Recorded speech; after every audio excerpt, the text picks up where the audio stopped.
This is the 2011 A2B Metro.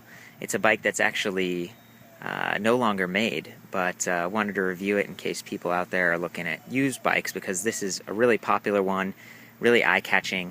It's got the front and the rear suspension, so it makes it very comfortable to ride, and it has these very unique sort of smaller diameter but wider tires, as you can see here.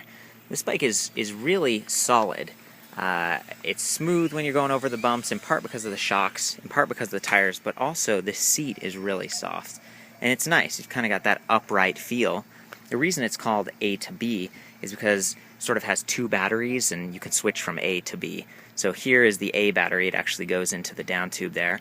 The B battery would connect right here. You can see there's like a little connector.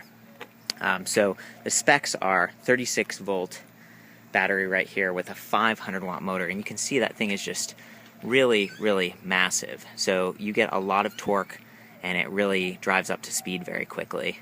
I love the fenders. I'm a big fan of the shocks.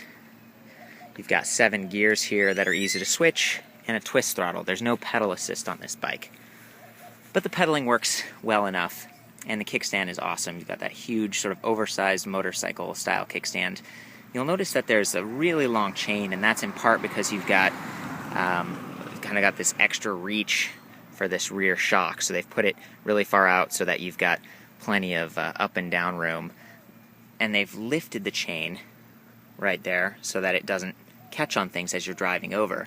And actually this chain ring is metal, so pretty solid. You know, you're not gonna run into too many troubles with the chain or the front chain ring. But that kickstand, when you put it up, I'm going to show you this. The kickstand actually sits fairly low. I mean, you can see that it's actually lower than the front of the chain ring there. So I was never a huge fan of that part of the design, but overall this bike works very well. It's got oversized disc brakes, super solid. It was a little bit more expensive than some of the other e-bikes out there, but you really get a lot of quality. So I'm going to take a little test ride for you. So I'm just pedaling right now. Pedaling along. Pedals very nicely.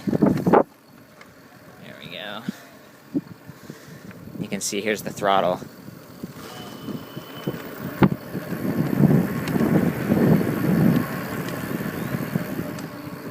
Yeah, super powerful.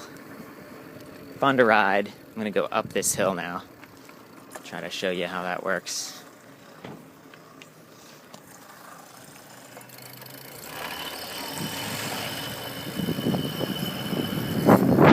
There we go. Back to speed. No pedaling required.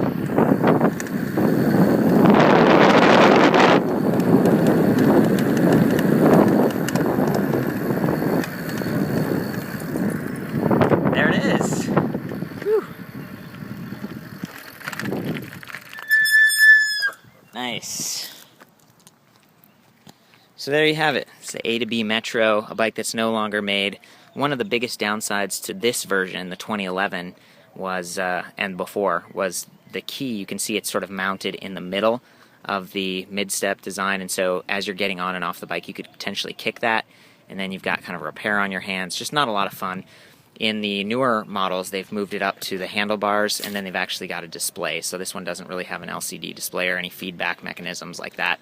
Again, as a used bike, pretty solid, but some of the challenges are replacing the tires because they're sort of a different size, and replacing the tubes, and then also potentially kicking that piece there. So that's it. For more pictures and the full written review, check out electricbikereview.com. See you there.